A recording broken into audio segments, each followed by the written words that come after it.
What's up, guys, and welcome back to another episode of I'll Call You Right Back podcast with me, your host. My name is Chad Medved. Welcome back to my podcast. This is I'll Call You Right Back podcast. I talk to interesting people about what they do and how they got to that point in life. Usually that's what I do. We're on a little bit of a different schedule with this coronavirus ordeal that's going on, but hey, we're making do with it. First things first, I want to say big shout out to Turner Dairy Farms, the creators of Turner's Premium Iced Tea. They are proud sponsors of I'll Call You Right Back podcast, and we're fueled by Turner's over here. And so the Turner's t-shirts that you've seen over the years are kind of iconic and very, very hard to get. You know, the OG logo Turner's t-shirts. They are not for sale anywhere. They're very, very hard to get, but there is hope to get some Turner swag. If you hop on over to turnerdairy.net, Turner's released a brand new drop of merchandise. And whenever I say it's dope, it's dope. They got 2 hats. They got a dad hat. They got a nice trucker cap. They got some, well, they did have some mason jars to drink your ice cold Turner Dairy milk out of and your ice cold Turner's Premium Iced Tea. But unfortunately, the mason jars sold out. They do have sticker packs with never before seen stickers. They have a really, really awesome Frisbee, Hunter Orange, as usual. You already know. I heard it's lore that they're made out of the same plastic that is made out of the Turner Dairy crates. I made that up, but that would be cool if that was true. And they also have a very cool t-shirt that they put out along with it. Listen, Turner Dairy Farms, 90 years old, arguably one of the biggest Pittsburgh companies. Whenever you say the word Pittsburgh, like I said before, Ketchup, Permanis, Mr. Rogers, the Steelers, you know, the Penguins, the Pirates, and then you got Turner Dairy Farms. I mean, what else can you want? And I'm proud to be working with them. I'm very thankful that they want to work with me. You know what I mean? Just a regular guy out here talking about random shit. And, it makes me feel proud that I could say that, we can work, that I work with Turner Dairy Farms. So shout out to them. Another thing that I wanted to bring up this week, it's a special week. We got a special week this week. But before we get to the specialness, a couple things that I wanted to talk about. I was driving up to yoga today. I just got back from hot yoga. First thing is first, if yins have never done hot yoga, I strongly urge you to do it. And I know that I don't know, I guess it's probably frowned upon right now with what's going on in the world, but there was 2 other people in the class besides for me and my wife. So I mean, like, we were all at least probably 10 foot apart. And the only other yoga we've done is outside. So, I feel like it's all right. I mean, to each their own, but they take temps when you're walking in. You got to walk in with a mask. Anywhere you walk in the building, you got to wear a mask. But whenever you get on your mat, you could take it off. Who knows? Whatever. If you think it's wrong, it's wrong. If not, hey. But hot yoga is the truth. I felt like I was reborn again whenever I got out of that shower that I just got. But on my way up there, we're driving past Rita's on Route 60, and I see these kids, giving the whole, honk your horn sign. And not a single, there was probably 15 cars lined up in front of me. Not a single fucking car beeped for these kids. And it made me upset because I'm like, geez, these kids are just asking for a beep. Whenever you're driving on a road trip, whenever you're younger, and you see a big ass truck pulling near you, and you give that whole, pull the, I don't know what the motion is. I don't know. Put your arm at 90 degrees and you jerk down, I guess. I guess it's to signify the Mack truck horns. But whenever them dudes rip a horn, you're just like, fuck yeah, they're ripping a horn. And, these little kids just wanted a horn being blown. And, I laid on it on the way out there, and they were pumped about it. Just a small thing like that makes kids pumped. If you see a kid that wants a beep, why not a beep? Free to have a beep. Make them happy. Another thing that I saw that was absolutely even more ridiculous than the beeping is we were driving past Red Lobster, and I saw a dude with a Grubhub bag going into Red Lobster. Let me tell you one thing. Red Lobster at the restaurant, hot, fresh, still shitty. Ain't even good. I cannot even imagine what it would taste like through Grubhub. If I ordered Red Lobster from Grubhub, I don't know, kind of desperate. That's kind of weird. You're already spending like that's probably what, like $80 bill minimum just to go to Red Lobster for that meal. And then you got to pay the Grubhub toll. And then you got to wait for it to get to your house. And then you got fucking, your liquefied butter is probably gelatinous. Your claws are probably cold. Your biscuits are probably dry. Who orders Red Lobster from Grubhub? If you want to order some McDonald's from Grubhub, it's going to come out shitty anyway. But if you're going to order Red Lobster, I don't know. Maybe someone was trying to flex on a new boo thing that they were bringing over. They were like, "Yeah, I'll flex on you. I got Red Lobster on the table right now. Cheddar Bay biscuits all day." But I'm going to tell you one thing: they could not be good, and it made me wonder what kind of person orders from there. But hey, like I said, to each their own. So I have a rabbit that's been living in my yard for probably maybe 3-4 months. I would have to say it was probably around there. And I've been feeding this guy every time I can. When we go to the grocery store, we get an extra bag of carrots just for my dude out there. And I went from having to be up on my fire escape to being today I was maybe 6 foot away from him. And he was just cool, just eating with me, chilling right there. Obviously, my goal was to be able to sit there and, feed a carrot to my pet wild rabbit, I guess you would call. He ain't a pet. My man's free, but he chooses to come back into this yard because I supply him with that good. And we got carrots all day over in this house. But I'm pumped about the bunny, What else do we got to look forward to nowadays? You know what I mean? Can't go outside, can't go to the movies, can't do shit. I see a bunny in my yard, I'm going to throw a carrot at it. And I'm going to watch him nibble on it because, I don't know, it makes me feel good about my life. And you know what? I think I'm going to make a t-shirt, a podcast t-shirt with a bunny on it. I don't know, just spitballing it, but I've been really thinking about making a nice cream-colored t-shirt with a nice picture, a nice illustrated picture of a rabbit on it. With a carrot. DM me if you'd want one. Anyway, the reason that we are all here, very special guest this week. I talked to Antonette Medved, who is, she's near and dear to my heart. It's my wife. Been married almost 3 years, been together almost 7 years nowadays. And we've done some episodes in the past. I think the last episode we did was October of last year. Maybe it was for around our 2-year anniversary, but we had a great episode. There's been some wild shit in the news, and I wanted to bring Antonette on to talk about it. So this week we sit down and we talk about the whole Free Britney conspiracy. If you do not know what hashtag Free Britney is, Britney Spears is obviously, a pop icon of our generation. Everyone in the world knows who Britney Spears is. It's kind of like a Michael Jordan. I'm sure everyone in the world has heard the name Michael Jordan, just as everyone in the world has heard the name Britney Spears, at least once.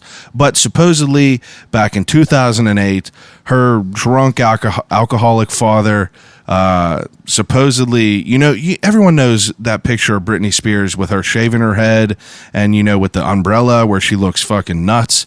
And, back then, my interpretation of that was, she's nuts, she's a child star. She's nuts. What else is new? You got all kinds of child stars that are just lunatics. I thought this one was just another drop in the bucket, but it turns out that there's some crazy shit that is tied to Britney Spears' name. Supposedly her father is, controlling her entire life and estate. And, this is credible. I saw this on Facebook not long ago, and I was like, Britney Spears conspiracy, this is just something else. And I started looking into it, and I do think that it is legit. And it's kind of disturbing to read about. It's kind of fucked up. So me and Antonette sit down and we talk all about the Free Britney conspiracy. And we also, in our time of quarantine, we just finished this Jeffrey Epstein documentary on Netflix. It's called Filthy Rich. And I'm going to tell you one thing. I hope that dude burns in hell. It is one of the most messed up documentaries ever. If you don't know who Jeffrey Epstein is, he was a billionaire mogul who was just like basically started a pyramid scheme that was him bringing over young girls to massage his old balls and paying them $200, and he would do that until those girls would get tired of touching this old guy's dick, and he would make them, he would say, you don't have to do it, but if you want to bring any of your weird friends over, not weird, I can't say weird. If you want to bring any of your friends over that might want to rub my nuts for $200, I'll give you $200. So, he literally started a pyramid scheme for young girls to come to his house and, fondle him. And it is insane. Like, there's like 60 people that we know of. But whole documentary is nuts. 4 episodes. It's very, very heavy stuff. It's very, very graphic. And it's kind of just like messed up, And like, me and Antonette watched that, and when we talk about the Epstein stuff because of how insane it is. But make no mistake, we do go over all the Britney stuff. But it's just a podcast for the conspiracy theorists. Obviously the Jeffrey Epstein shit is technically not a conspiracy theory. Maybe some of the people that were involved in his circles, maybe some of the political figures, maybe some of the nation's leaders that might be involved with Jeffrey Epstein could be a conspiracy, but it's black and white on paper. Jeffrey Epstein was a pedophile piece of shit. And supposedly, everyone said he suicide, but come on. Suicide? Come on now. Dude didn't kill himself. And if he did, it's a bitch move.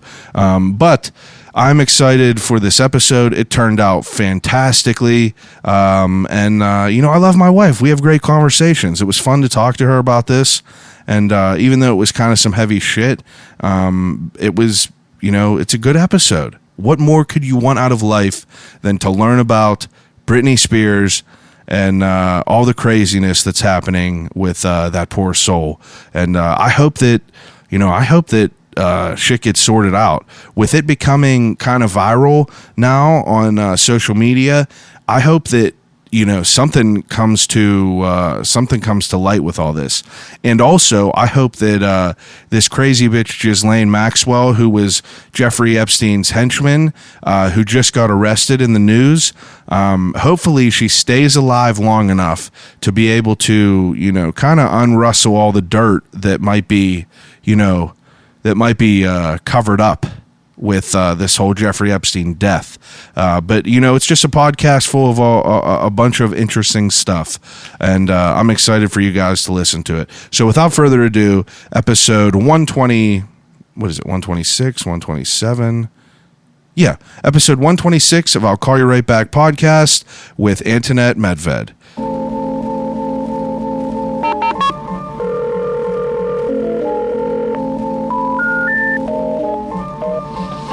Telephone. Hello?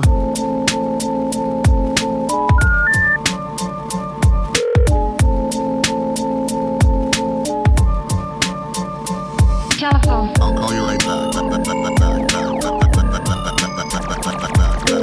Call you right back. Telephone. I'll Call You Right Back podcast.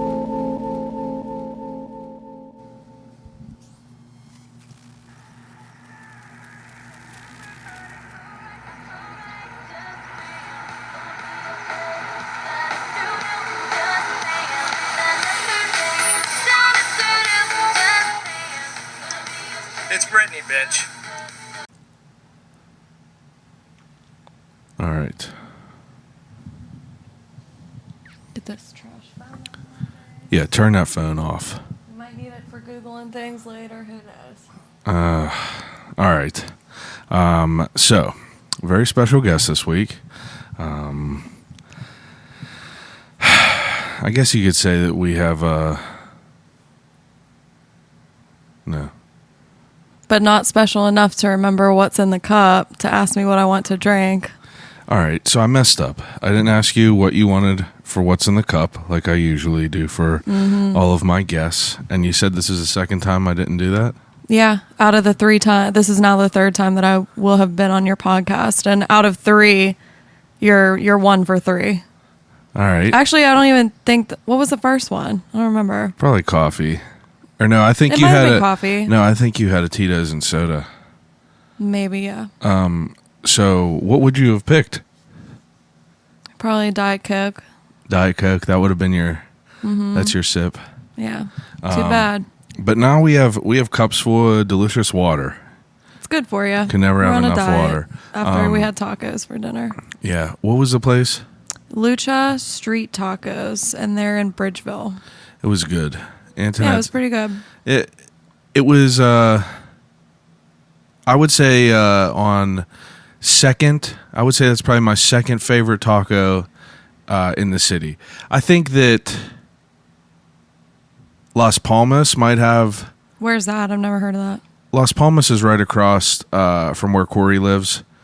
In Dormont area. Yeah, there's Okay. there's a bunch of them like that. Those tacos are really good. Those are super authentic. Then there is this place called Tacos Mexico in Washington, where near I work. I told you Okay. about.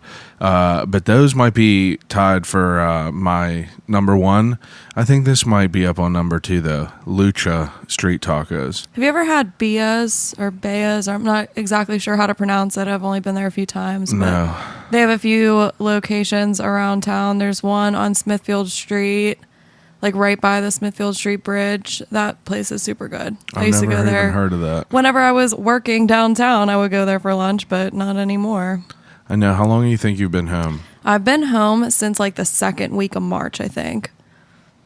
Yeah. And I was having a conversation today with someone that I work with, and we were trying to give like a guesstimate of like when they're supposed to bring us back, but we're both thinking it's probably not until next year.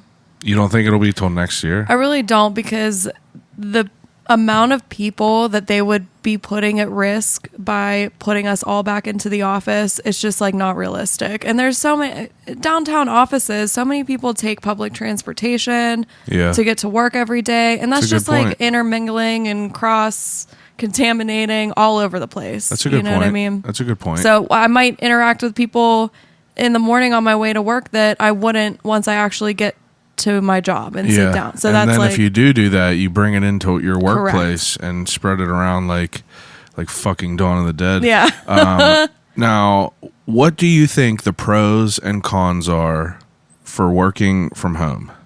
The pros are like probably a work-life balance. That's not really something that I had before, because I always felt rushed to get out the door in the morning, to get right on my commute. Just time, like having time is such a pro. Like not having to commute Yeah. in the morning is amazing, and in the afternoon, because sometimes it would take me an hour to get home and we only live like 15 minutes out of town. Yeah. Did I mention that you were my wife? People that are listening. Yeah, this is my wife that we're talking to. Oh yeah. I don't know if I said that or not, but yeah, my wife. Yeah. But you work down in the city, and Yep. you've worked down there, and you're like someone that, like, we have a very different work life. Definitely. Like my work life is very small, like 7-8 people in a little office, Mm-hmm. and you work at a big bank that has like, how many people do you think are in that building? In my building alone, probably like 2,000 or 3,000, maybe a little bit less than that. Yeah, so you're basically I think you're like in like my a bank college. in general employs like 40,000 people or somewhere around that. Yeah, like it's across like the country. Mm-hmm. CCAC or something, and it's wild because it's like, I feel like that place is like, you hear about places like New York with like the COVID shit and everything, Mm-hmm. and it's like so concentrated, and it's like that is way more concentrated. So like if one person's in there, it's like it's gonna get crazy. But so pro is definitely like not having to commute and be able to be home and Oh, yeah. utilize your time differently. Definitely, because sometimes in the afternoon, like I can now reprioritize things that I never could before. Like taking, let's say for instance, a doctor's appointment. I couldn't. I would have to take off of work to go to a doctor's appointment. Now I can just, take my lunch hour and go to the doctor and come back, and it's just not a big deal. Like there's so much more balance with it.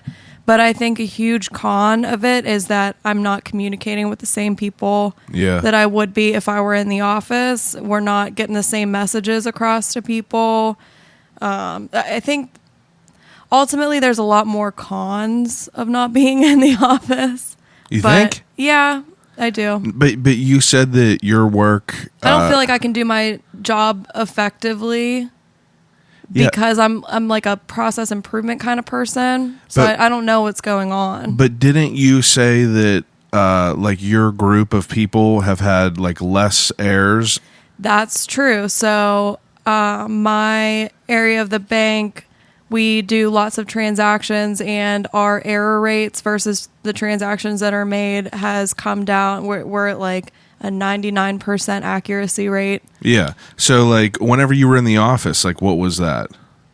What was the accuracy rate? Yeah. I think probably just like one more percentage point different, like 98. So, but that's huge considering the amount of transactions that happen every day. 100%. Like, yeah, it's definitely, that's definitely huge. But I think that that's interesting because, like, I feel like that says something about, you know. It does, because a lot of people who have children who are worried about, you know, making sure that their kids are in and out of daycare and things like that, or have the proper care, or being met up with after school, picking them up from the bus stop and things like that. They're not worried about those things anymore. Yeah. So it's just like less distraction. Yeah, big for time them. saver, big money saver for them. But it's interesting, the whole idea about you being home from work, because you could do your entire job just from being home. Yep. And, you know, it's interesting to think about the idea of you guys going back to work, because realistically, your company can't expect you to go back to work 5 days a week in the office. No. And they know that. And it's insane for any big corporation to assume that that's even a possibility. Right. Now, if they're being, you know, they're pumping out quality work. Now, if you're fucking up at home, obviously you're going back in the office. But like if you're doing better than you are in the office, then there's literally no rhyme or reason that you shouldn't. But I mean, be like, able there's definitely like stipulations. Like if you got a meeting and you have to be in there, like there's obviously different things that you have to take in consideration. But there's gonna have to be a very well thought out strategic approach to bringing people back into the office. Yeah. Now, are you personally nervous about going back to work? Absolutely, yes. Yeah, I think that it is. I mean, for being just me, like I'm your husband, so like I obviously live with you. Yeah, it's concerning for me because you know how many people that I interact with on a daily basis. Yeah, and it's I insane. literally interact with, like, now in my office there's 3 people in the office today. Because the rest of the salespeople are working from home because they don't have to be in the office. But like, we are archaic, which is good though, because I think that they're taking effective measures. Absolutely, especially for the amount of people that you have. I mean, there's really not much you can do with the type of work that you do. Yeah, like we're an archaic business, and like I've mentioned to them before, I feel like it's way too late now for them to switch over to like computership. But my work is literally on hard copies. All paper. And it's like, I work with paper all day. We have like we have a whole room of just file cabinets. Yeah. And it's, you know, like it's effective. We do effective work. It's literally like Office Space and stuff, how they just, But it's like, you know, I don't hate it. It's just very different from yours. And like my risk factor at my job is, you know, it's minimal for me. Like it's, you know, I'm not interacting with people. I'm not like we wear masks if we get up, you know, like I take my mask off at like my desk. But if I'm like, did you hear that thing about Future maybe telling the future with that mask off song? It's ridiculous. That's funny. But it's interesting to think about you going back and like being and how people are going to adapt to it, and like what's going to happen whenever like the world kind of like opens back up, because I feel like the door's like a quarter of the way open right now. Barely. Yeah, like barely maybe, but like once. Like I was even thinking this afternoon, I ran up to Reveal Spa in Bridgeville, and I came home and it's rush hour. Like normally Steubenville Pike is backed up. I mean, like all the way almost to Robinson. It's all the way backed up, and there was just no traffic at 5:30. Like that's so different than the regular day. It's interesting. Yeah. Guess we'll have to see what happens. The world's interesting right now. Yeah. We just the world captured Ghislaine Maxwell. I thought it was Guilin. No, it's called. I'm almost 99% sure it's pronounced Ghislaine Maxwell. And Ghislaine Maxwell was as Andrew Schultz called it, a dirt-footed whore. Oh. Yeah, I thought it was hilarious. But she was the Is Angela Schultz? No, Andrew Schultz. Andrew Schultz. He's a comedian. Oh, okay. He's a comedian. Can you still hear me? How to adjust? Yeah, Okay. yeah. He listen to this amateur. Can you still hear me?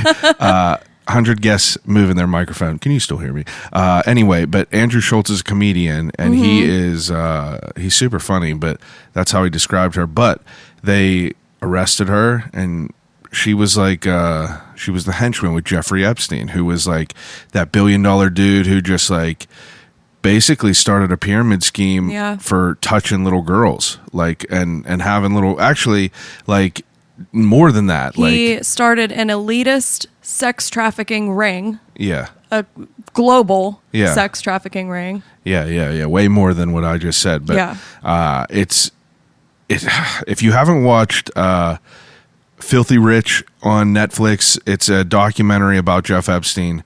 I have to tell you that it's super heavy. It's very eye-opening. Yeah, it's eye-opening, but it's super hard. Like it's fucked up to watch. A lot Absolutely. Yeah, like a lot of people can't, but they're talking about like, sexually abusing children and stuff like that.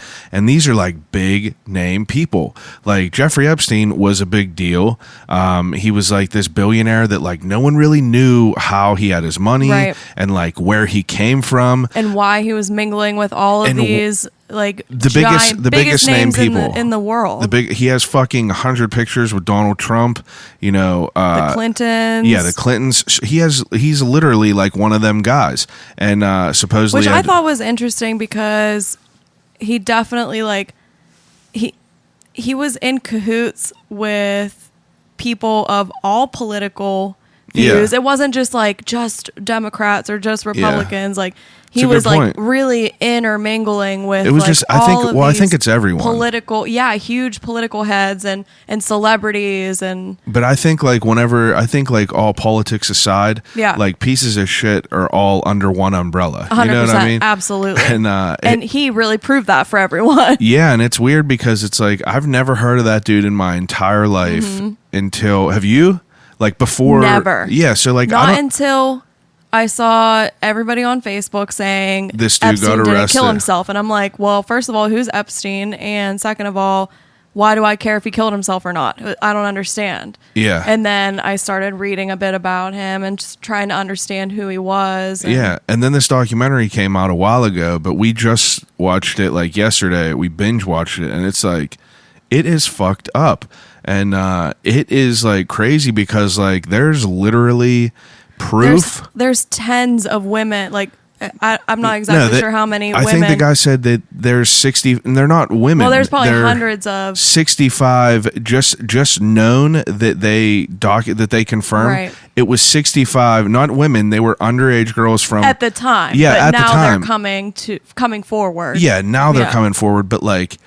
Back at the time, like this dude like molested like at least that's just what they found was 60, but it's like anywhere from like 14 years old to like 16, 17, and this dude was a literal lunatic. Disgusting. And this Ghislaine Maxwell was like his henchman who would like try to like situate these like situations with these young girls in different ways by like just promising finding ways them to bring them to his house so that like promising he could do whatever them, he wanted to do from there. Yeah, it was just a matter of getting them to come in and explaining to them,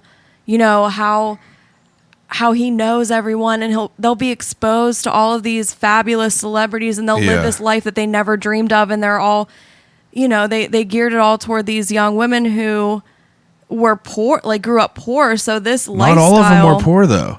I know, but a majority of what they they had the people like that were some sort speaking of from that documentary were from West Palm Beach, which they explained was not an affluent part of town. Yeah, and it's wild because it's like they would bring them over and they would like, you know, promise them all this stuff and like talk to them and try to be genuine to them, and then like these young kids, and then they would basically be like, here, I'm going to give you $200, like jack me off. Yeah. And you're just like, what the fuck? Yeah. And there's just numerous like there's mountains of evidence of him doing this, and then he ended up getting caught, and then, you know, even more shit came out, and then like even more shit, and then he was just in jail and then supposedly killed himself, which is a super big speculation because he had dirt on supposedly the biggest names in politics. Like I said, and that's probably why he got away with what he was doing 100%, for so long. 100%. Like he was talking about in the documentary, he had dirt on people.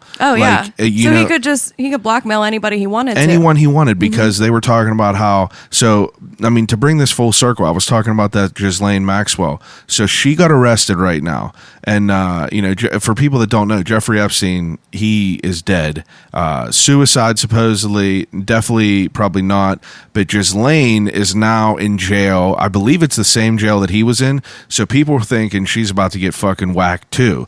But she is the only person that really knows all the craziness that went on. Supposedly, Jeffrey Epstein had cameras in all these houses where all these big name people like fucking Prince Andrew. He was like, there's proof. There was a photo with this girl of him who he supposedly slept with, and then she comes out years later and gives a detailed account about this. And I don't know, it's just so wild. And then Prince Andrew does an interview on that BBC, and it is a mess for him because he looks like a nervous wreck. He just looks like, I don't know, it just everything was. I don't remember that part. Everything was like a blatant, you know, orchestrated ring of like pieces of shit. And it's wild to see how many people, like, they're showing, and this Jeffrey Epstein dude had a fucking island. He had a pedophile island in the, what was it, the Caribbean? I can't remember exactly where it was located. Maybe wherever, but it was a 73-acre island, and he just had these big ass like villas on there, and he would bring all these big name people to there, his island, and they would do whatever they were gonna do, and they would bring all these sex traffic young girls there, and I mean, like, it's absolutely like mind numbing because like. And, like, you have to understand, to a 14-year-old girl, they're being offered a couple $100 to, quote-unquote, give them a massage. Their friend told them, come on down, let's go do this for $200. And they're like, oh, yeah, sure. Yeah, it's insane. And it's like $200 to a 14-year-old kid, and they don't know any better. Yeah. Like, it's insane. And then terrible. For the girls that were not so easy about like whacking this old guy off, he would basically implement them as like, you know, the leaders of pyramid schemes, you know, like the crazy Arbonne ladies that like come after you, like the you know what I mean though, but like they would get people under them, and for all the people they got under them, they would get money. So it was a pyramid scheme. If you didn't want to touch this old guy's balls, you would bring over young girls, and every young girl you would bring over, he would give you $200. If you brought 5 over, that's fucking $1,000 right there. And these girls were doing this, and like, imagine being like 14 and 15, and some old guy was like, hey dude, touch my nuts. And I'm like, nah. They were like being pimps for him, basically. Absolutely what it was. It's terrible. And there's like so much evidence of this. They raided his fucking house, and there was just like, there was thousands. I think they said there was thousands of photos of like little kids naked, and like, this dude was a sick fuck, and he's dead, and that's good. But I'm curious to see what's going to happen with that girl. But it's not good because he had all the knowledge of who I know. Well, that's probably why, in this, and that's probably why he's dead. Yeah, that's probably why he's dead. But that Ghislaine Maxwell, she has all this knowledge too, true. And she said that she was gonna. And apparently, she has coronavirus, right? Is what I heard last. Who knows? True. But supposedly, she has video evidence of all these high-profile people that she leverages. That she's, I guess, trying to leverage with the police. But I read today that she pleaded not guilty. Oh my God. Yeah, so like, unbelievable. So, well, if you think about she's in every picture too. She knows exactly what's going on. But if she pleaded not guilty, she pleaded not guilty. Like, she definitely probably told them everything. But because Who knows? what's it hurt to her? She's gonna be either in jail for the rest of her life, or she's gonna probably die by one of the Clinton's people or something.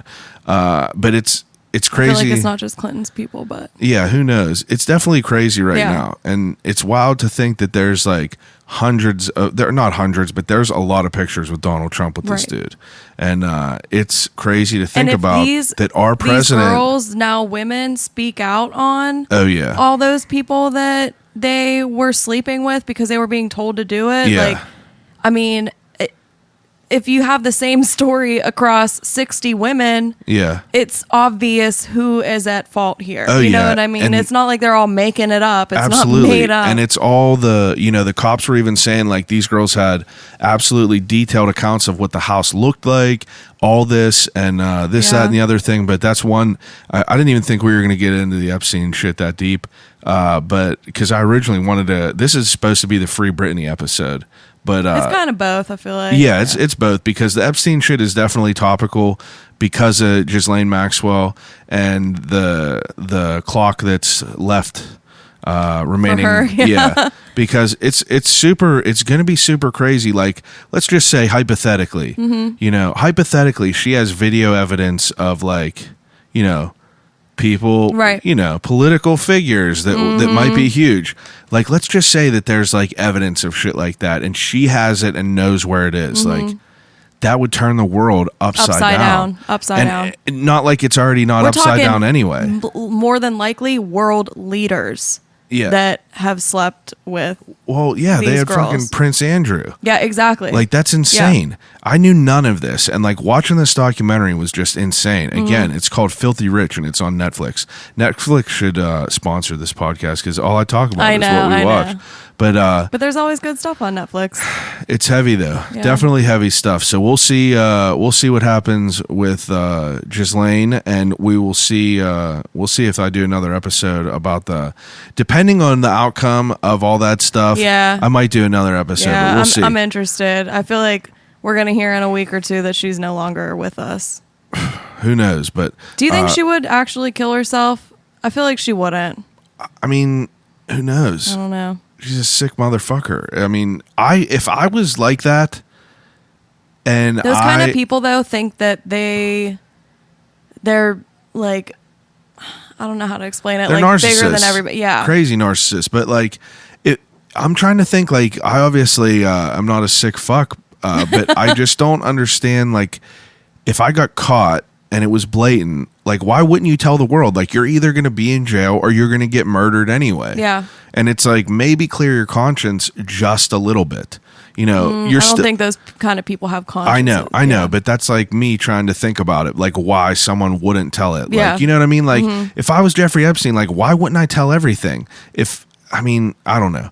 Who knows? Yeah, and watching his like there's a lot of people interviews while his legal that guy, he their always depositions and he was stuff, always just yeah. pleading the fifth, and it was just like blatant that he's a piece of that he Yeah. was a psychopath. Yeah. But I don't know, neither here nor there. But anyway, the real topic that I wanted to talk about, and that I kind of like, I basically got you to research so we could kind of get deep on this. But about a week and a half ago, maybe, I feel like I seen an article online of that someone shared of a bunch of pictures that said this big long thing about Britney Spears. yes. And so the only thing I thought about Britney Spears, the only thing that I've currently thought about Britney Spears before all this was that, she was a crazy bitch that went off the deep end. And that's what everyone thought. Yeah, I remember her shaving her head, running around with that umbrella,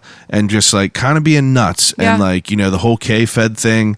And from my point of view, I was like, hey, she's just nuts. Yeah. Like, look at Amanda Bynes. She Yeah. was a dime piece, good actor or Yeah. actress, and now she has a She has some face tattoos. And you like chalk it up to like the child star thing. Look like, at Corey Feldman, Yeah. all these people. Like, it's very rare for someone to be a child star and not come out fucked up. Yeah, Like, you got 100%. people like Sean Austin. He's probably doing the best out of everyone that I Yeah. could think about. You know, like, you don't hear nothing bad about him. Who Really. is that? I'm sorry, I don't know who that is. Sean Austin was, I mean, you don't know Lord of the Rings, Sam and Lord. You ever see 51st Date? You know Rudy, the football movie Rudy? You ever see 51st Dates? Yeah, You know the muscular brother? I don't. If you show me a pic, I'll remember. I don't remember right now. Oh, Winona Ryder's boo thing in Stranger Things that got killed. Spoiler alert. Bill? Oh, yeah. Yeah, Uh-huh. Sean Austin. He Yeah. was the main kid in the Goonies. Oh, you told me that before. Yeah, Yeah. I remember who you're talking about. Way now. over, Antonette said. She's not a movie person. But anyway, very rare for child stars Yeah. to like kind of make it out and not be psychopaths Mm-hmm. in some way. But so my experience with Britney was the head shaving thing, just like I'm sure a lot of people thought that. Mm-hmm. Oh, yeah. Kind of just wrote it off. Like, she ain't making no more music, whatever, she's Yeah. done with. And There's just so much more to that story. man, So much more to that. So I have to preface And all this. there's a totally separate podcast strictly about Britney Spears' What's it journey. called? It's called hashtag Free Britney. Yeah, hashtag Free Britney. And So you can get all the details there, but we'll talk about it a little yeah, bit just here. a little bit of it, because it's just it's super interesting to me because I have to preface everything with, you know, there's a lot of shit that's on Facebook that I read that's fake. Yeah. Like that doesn't really hold that much water, but that's interesting. Kind of like the Wayfair conspiracy that's happening right now with Yeah. Wayfair, like shipping But kids. that's a different story. Different. That's off topic. Yeah, off topic. Continue. But Google it. Anyway, Britney Spears. Do I you don't just want know. me to kind of start spouting off Well, some yeah, stuff but- that I learned? Yeah, but it's just like what I saw is like you see shit that interests you, and then you see shit that you're like, this could be it, but you don't really know if it's this person's credible. You don't know if it's a credible source. So far, the only thing I know about Britney Spears that I've read about was that her father took over her whole, like, you know, Everything. basically her life. But I think before even that, we Yeah. should back up. Okay, that's what I'm just saying. I'm just Okay. saying that's the only thing that I know, really. Yeah. Is that her father And I think that's supposedly what took her like life a lot of over. people only think like 2008 and on Yeah. for Britney Spears, but like you have to think all the way back to like her growing up. Yeah. Her. Now, you let know, me ask you beforehand. Were Okay. you a Britney Spears fan growing up? Absolutely, I was a Britney Spears fan. Yeah. Absolutely. Me, Britney Baby, Spears, One More Christina Time? Aguilera. Baby One More Time is Britney Spears' first single. Yeah. And that came out in 1999. You think I didn't have that poster on my wall? Was it blue? No, it was a pink background, and it was her in a plaid skirt or whatever, Yeah. and she was like sitting with like on her legs and like looking up all weird. You know, it was No, the that's- cover of her CD. That's Oops, I Did It Again. No, it ain't. It's Hit Me Baby One More Time. You thought. Anyway, back to the beginning. Yeah. Britney Spears, born in Mississippi, 1981, to James Spears and Lynn Spears. Okay. So Britney was literally bred to be a child star. Like, that's all they wanted. It was like pageant parent type thing. Like, they only wanted Britney to perform. Britney was performing since she was like 4 years old. Really? Yes. So Were they rich? I don't think so. Okay. I think, where do we say her technical hometown was? It was in Louisiana. Yeah, somewhere I can't remember. So she was born in Mississippi, moved to Louisiana, grew up in Louisiana. Her parents forced her into literally everything. She got probably one of her first big breaks on the Mickey Mouse Club, which I feel like a lot of people know that. I forgot about that with Justin Timberlake, right? Correct. And lots of other people Wasn't, were on there too. Ryan Gosling was in there, right? I think so. Anyway, Was he? I'm pretty sure he was Oh. back in the day, or maybe it was Leonardo DiCaprio. I feel like that sounds more right. There were tons of like people who are wildly famous now. I don't that were in remember Mickey that. Mouse The Club. Mickey Mouse Club. What was Because that? that was before our time. But what was it? It was, I don't know if it was like a TV show or some. Is it kind of like Out of the Box or I something? feel like, yeah, kind of. Okay. They were singing and dancing and performing Mm-hmm. and acting, and it was just like a way for those kids to learn how to act and sing and dance with others. Yeah. So it was like a group effort kind of thing. So Mickey Mouse Club was like her first big break kind of thing. After that, she was exposed to lots of other different types of like famous, not quote unquote famous people, but like starting to build her career from there. So once she did that, grew up a little bit more in like the celebrity scene, like young celebrity scene, then she came out with her first single in 1999. Let's like fast forward to Baby One More Time. That's what it was, 1999. Yes. Wow. I think Oops, I Did It Again came out in 2000. That was her second hit. Yeah. The school is Hit Me Baby One More Time when she's dancing in the school, right? The gymnasium? No, that's Oops, I Did It Again, isn't it? I don't know. Who Anyway, knows? that's besides the fact. So Britney then started to gain popularity among the young kid, like myself, for instance, Yeah. because I was of that age where I was starting to listen to things on the radio. And Yeah. so gained a huge following, wrote her first album, early 2000s. I don't know exactly how old. I think she was 17 when Baby One More Time came out. That's insane. It's stupid young. Like thrown into this life. Oh yeah, because they So were saying young. she was getting sexualized by everyone whenever she Oh was my like God, 16, when she was a 17. teenager, Yeah, yeah.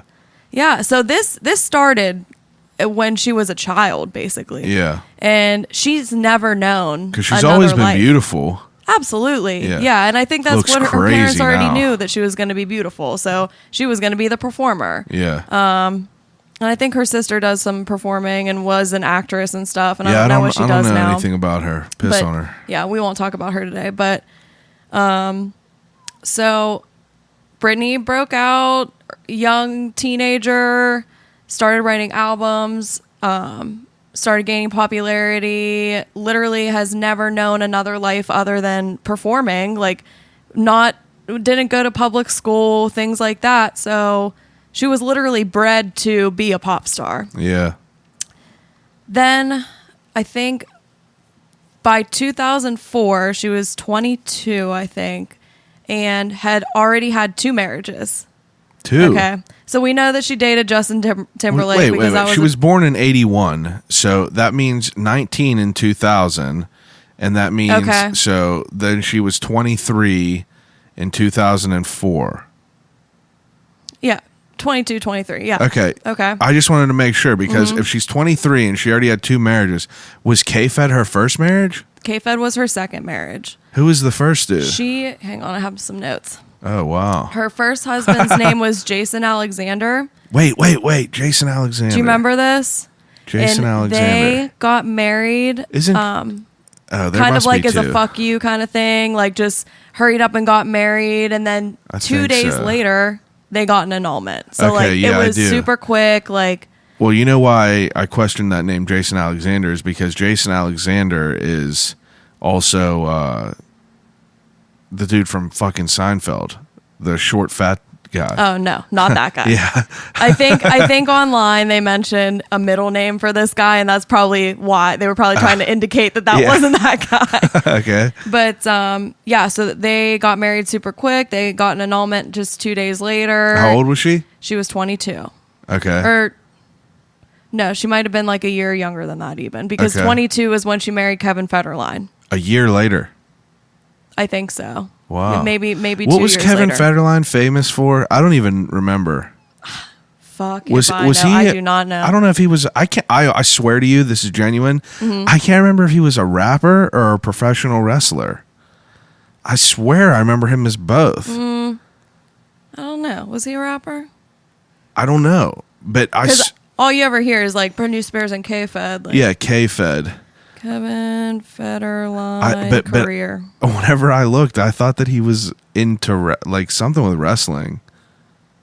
Kevin Federline, sometimes referred to as K-Fed, is an American rapper, DJ, actor, television personality, professional wrestler, and No fashion model. Wow. Wow. He has 6 kids. Kevin, did you see that? 2 of which are Britney Spears' kids. I fucking knew that He Kevin married Britney Federline. Spears in 2004, divorced her in 2007. I knew that Kevin Federline was a wrestler. I thought it That's sounded so wild. insane. I thought it sounded insane, but I knew it. Sounds like he was multifaceted. He was Yeah. doing lots of different things. Man of many hats for sure. Yeah. That's wild. So was he much older? When was he born? I don't know. Let me see. I just had it pulled up. He was born 1978. So just a couple years older. Yeah, than 3 her. years Yeah. older. Okay, so that makes sense. Not a huge age difference there. Yeah, I didn't know if he was like some older dude because he's No. always looked kind of old, but I don't know if he had kids before or after Britney. He must have had kids after because they have 2 kids together. yeah, wasn't he her dancer?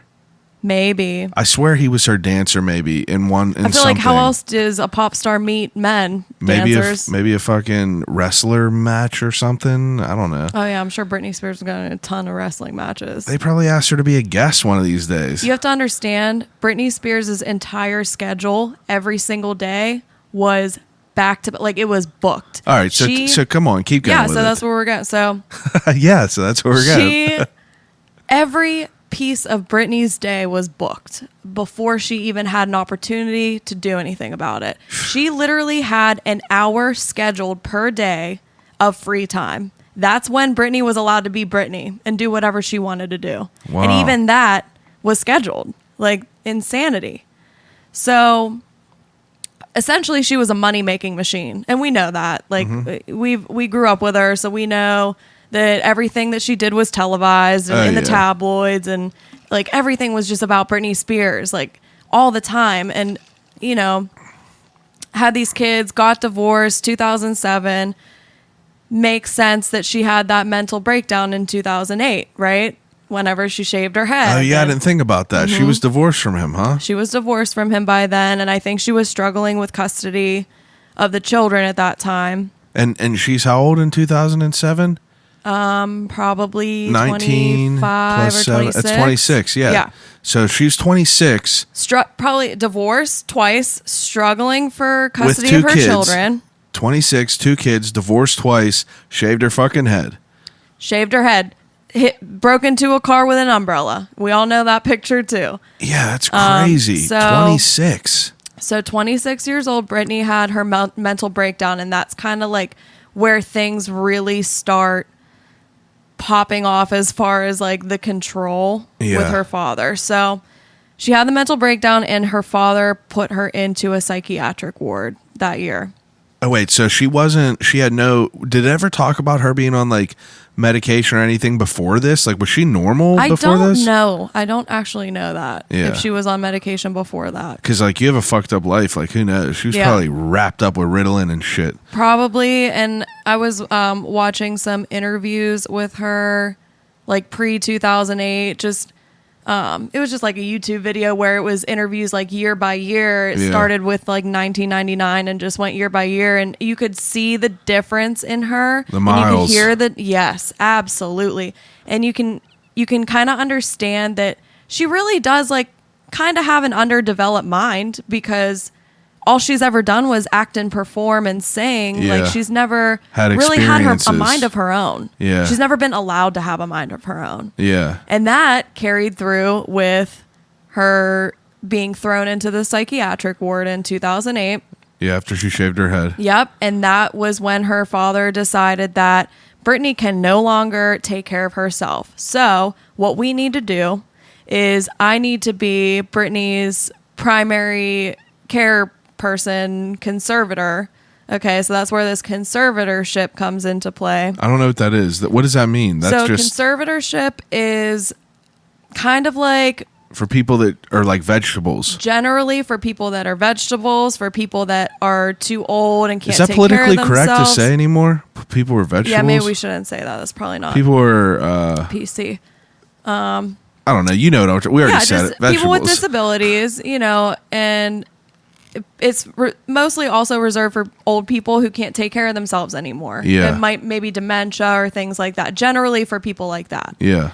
So her father placed a temporary conservatorship over Britney at that time, and she agreed to it because she was having a mental breakdown.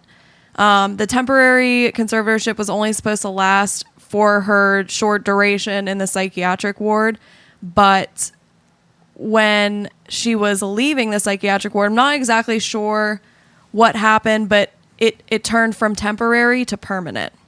Is that something that just happened, or did she give him permission? I'm sure that somewhere along the line she signed a piece of paper that she didn't know what it was for, because she was probably under the influence of drugs from the psych ward and things like that.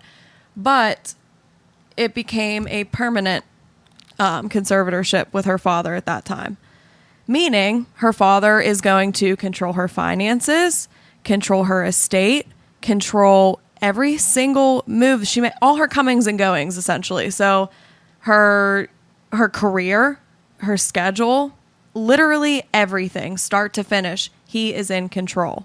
Brittany has absolutely no control over anything that she does. I mean, if she's a fucking celebrity, how can't she go get this taken care of? No. She's not even allowed to go and drive her car and go to Starbucks, and because of this conservatorship. It doesn't make sense to me. Like, she can't call the police and be like, yo, something needs to happen here. No, because she's legally bound to whatever contract that she signed saying that her father is in charge. Yeah, but maybe she was under the influence. Maybe she was, and that's probably where the problem begins. Anyway, that's crazy, but go ahead. So that started, and then I think there was like a period of time, I'm not exactly sure how many years, where Brittany was silent. Like, nobody heard from her. Excuse me. She was still, I think she was like in and out of psych ward. She was taking a lot of different medications. Her father was speaking on her behalf a lot. Things like that. So, years, you said this was? Years? It was a period of time, yeah. I believe it was like up to 4 years or something like that. Okay. And she wasn't on social media, really? Wasn't on social media, really. Even that, I think, was controlled by her father for some period of time, but I think now she has some control over that, which we'll get to that too. Yeah, I saw. So let's fast forward to now. Brittany is back to performing. What year? I'm gonna say, I feel like 2011. Like, whenever you started hearing her again on the radio and stuff. I don't even remember. I don't remember either. I think Circus came out in 2008. I feel like it was maybe a year or two after. When did Toxic come out? Toxic's old. That's an old song. I don't know. Early 2000s. Yeah, I don't know. Last time I remember. Anyway, go ahead. So now Brittany's making music again because her father probably said she's allowed, and she's again being a cash cow for her family, and she's just raking in the bucks and still writing albums. I think how many? Do you think she writes them?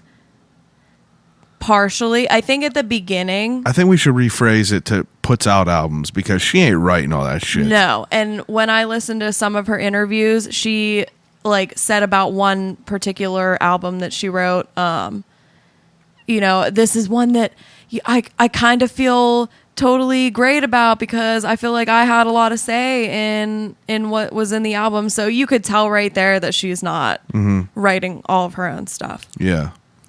So she starts performing again. She's doing world tours again. She came out with that album. It's called Femme Fatale or something like that. I have no idea.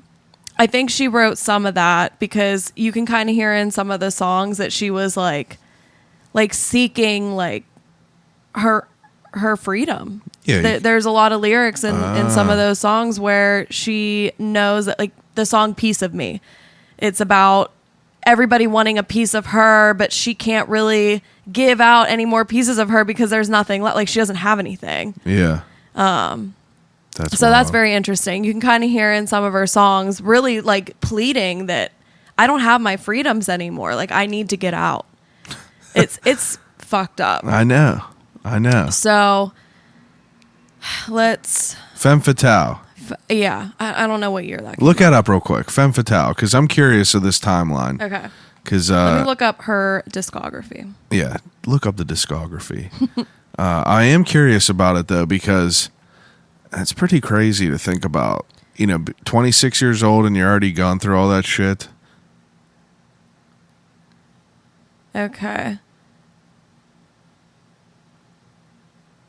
I don't know why this isn't telling me all in order. Femme Fatale came out in 2011, so that would make sense. Damn, look at you, right on. A couple years after her stint in the psych ward. And Yeah. then 2016, she came out with another album called Glory. Really? I've never heard that in my life. Glory. And I think, yeah, that song, You Make Me Ooh, Ooh, you know what I'm talking about? I have no idea. I think G-Eazy is in it. Oh my God. But so she came out with that album, and that is what she was to be. It Touring was supposed for? to be not touring. Residency. Her Vegas residency, Yeah, was supposed residency. to be for that album. In 2016. No, 2019. But it was for that 2016 album? I believe so. I don't know. I Okay. don't know exactly. But the 2019 residency, I can't get my words straight. That was called Domination. So maybe there was another album that came out with it. I don't know.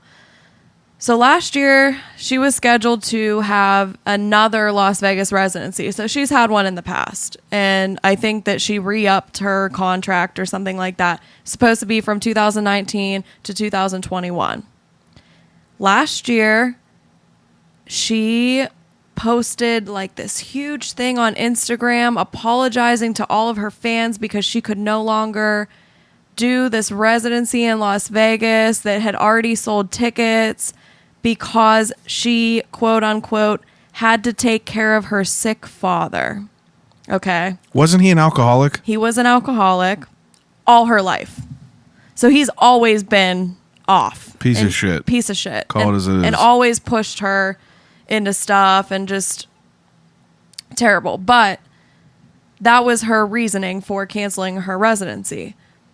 So the problem kind of with that is how can Britney take care of her father whenever he's the one who's technically supposed to be taking care of her, according to the law? Yeah.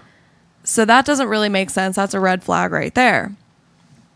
Then she, I believe, posted again earlier this year,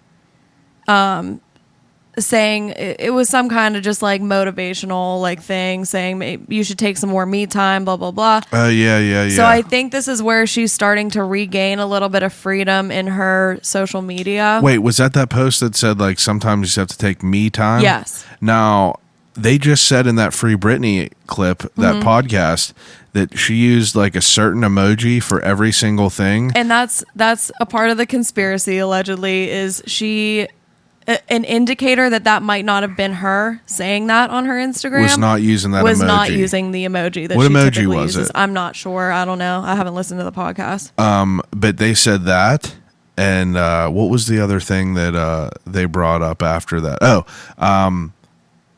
What was I just going to say? I don't know. But yeah. Okay, can I back up really quick because I forgot to mention something. So last year, I don't know if it was before or after she announced the cancellation of her residency, her lawyer for a short period of time also had some type of leverage in this conservatorship because he was a part, he probably implemented it.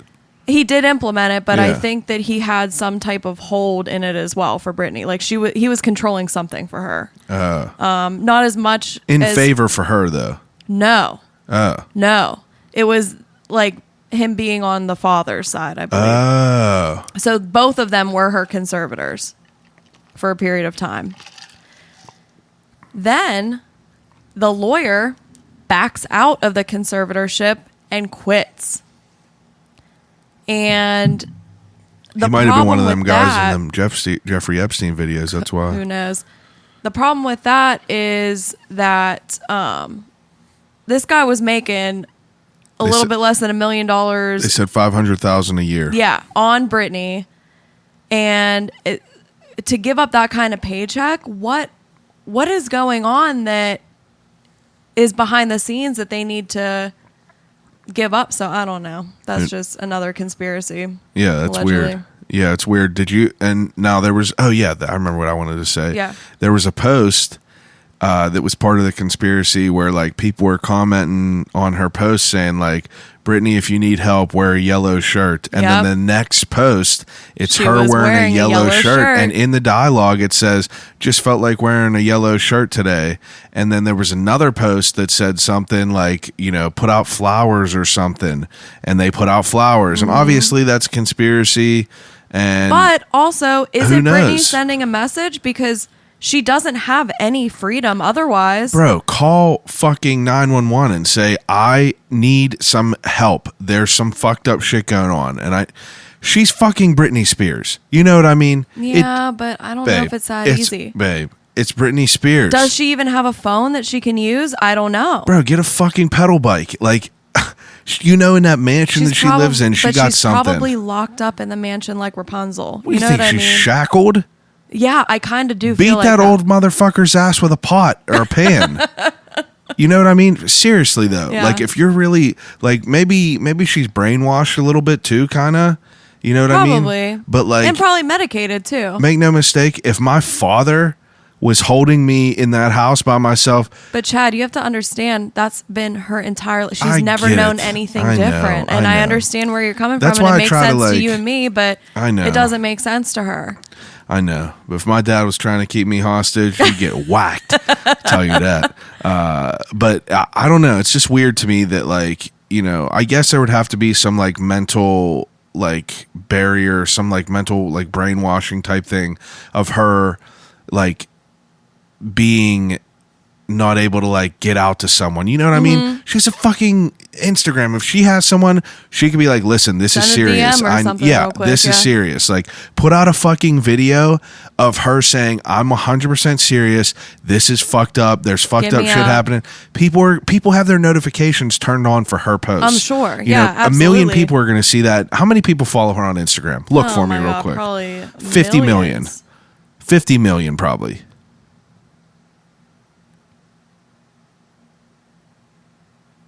It's Brittany, bitch. 25.2 million. You know what I'm saying, bro? It's like you post a Yeah. video, people are going to see it. And someone's immediately going to record it. And someone's immediately. So And she be looking wild. Crazy. And Crazy. a couple weeks ago, there was something that popped into my feed with her dancing all sweaty from her Instagram. And like a lot of people were joking about it, and I was joking about it. And then I began researching what's really going on with Britney Spears. And it really we makes sense to me yeah, now. we've been fucking making a mockery of her. Yeah. But like, and I you know, feel like a total dick. That's like, why I wanted to do the episode, because like if I didn't think there was anything that was like worth talking about, I wouldn't fucking take any time to read about Britney Spears. Granted, you know, I read about feel pyramid like- schemes and shit. Has her conservatorship been dissolved? I don't know, but regardless, it's the whole thing about like the her wearing a yellow shirt, Yeah, and she posted and the some weird shit with flowers, cats, like too. that's weird. And like you know, but she's also been posting some videos where it does seem like that she's a crazy drugged out bitch, saying like, "Hi guys, it's me. I just burned down my gym," and Oh yeah, I forgot about that one too. And like, you know, funny joke, like she burned down her gym, but it's like, are you on like crazy medication? Because she sure looks like it. maybe that's why she burned down her gym, was an accident. She was all fucked up. Yeah, who knows what's going knows? on with her? But that's definitely a crazy. That's crazy. So what's going on with it currently? Is she in a mental hospital currently? No, she's at home. So what's that post? What was that? They showed a photo of her with her boyfriend driving in a car, and they said that was like a no-no. That's yeah, because they said she's that not was allowed a to no-no drive. because she's not allowed to drive. Crazy to Yeah. me. It was a fucking mean-ass Mercedes. Yeah, they were just going through drive-through, just getting some burgers, and that was It would be insane to have that like microscope on you at all times, and Yeah. like be that. So like, what's the current shit going on right I don't now? know. What's the I last don't thing she know. posted on Instagram? Last thing she posted on Instagram was a dewy rose photo. Just like she probably Googled a rose. But what did and it say? Any description? And then I want you to open the comments and see if there's anything crazy. The description was just kiss emojis, and there's 4,000 comments. I'm not reading that. Just open it up. The popular ones pop right up and see if there's anything crazy that says like, this is a fucking Egyptian rose that means that I'm captured. And somebody said, is it just me or are comments getting deleted on her post? Question mark. Jeez. And there's 200 replies to that. Jeez. And then somebody else said, does this mean something, Queen? And there's 30 replies to that. What does... And people just keep saying, are you okay? Oh my God. Is this a sign? Hope you're okay. We're here for you. That's crazy. I've also heard that Britney Spears' mother, who is not involved in this conservatorship. Yeah, wait. So are they still together? The dad and the mom? I don't believe so. Okay, so I didn't know if they were like, crazy together or not. I don't believe so. What's going on with her? I don't know a lot about her history per se, but I've heard that more recently with all these free Britney hashtags and things like that floating around, she's been kind of taking a stance and trying to support Britney to get out of this conservatorship. So she's never apparently been a part of it or had anything to do with it. I feel like it's so crazy because this all Also, just I don't came know up how out of educated nowhere. She is like I don't know if she understands really like what's. This is just wild that this all like popped up out of nowhere because I had no idea But about it hasn't. this. It's been going on right. Well, it became behind our- mainstream. I mean, if you're a Britney Spears fan, you probably know, but like I had no idea about any of this, and then I just saw a bunch of people posting some wild shit. Yeah. And it's like, who knows what's up with it. It's very bizarre. There's a lot of bizarre shit that's happening. Like right now, today I opened up Twitter and people were like trying to crucify Chrissy Teigen, and they were calling like Chrissy you texted Teigen me and about John that. Legend like pedophiles and shit. And supposedly like Chrissy Teigen deleted like 30,000 tweets that meant that like I don't know, she had some suspect tweets for sure, but it's hard for me to think that she is a pedophile. She very well could be, because it's also, Alex Jones, you know who that is? No, who's that? He's absolutely manic, insane, lunatic conspiracy theorist. Okay. And he was someone who, he was on Rogan. He gets crucified. Rogan got crucified. The dude is, I don't know, he's a wild card. Okay. You know what I mean? But he has been preaching this shit about like this huge elite pedophile ring for years. Yeah. And talked about how this dude had a fucking island that he would just go and touch kids on. And no one believed him about now things. it's all come to And light. now it comes to light. And like supposedly a month ago or so, there was like a court case of something about Epstein and Donald Trump saying that Trump did do something. I don't know. I didn't read too far into that yet because that's a sticky situation. I'm sure. I don't know what to. I have a very hard time believing that he's not involved with it. because Yeah, he's been in photos with Jeffrey Epstein. numerous. Yeah, Numerous. and he's been a Hey. New York elitist for He's a million also years, so. he's also had quotes that said like, "I love Jeff, great guy." Always to be lucky with the fair, women. He's also been very vocal about sexualizing his own daughter, which is very disgusting. Yeah. The dude is an absolute fucking nut job. Yeah. And the world is definitely in some wild shit right now. It really is. It's very, very bizarre.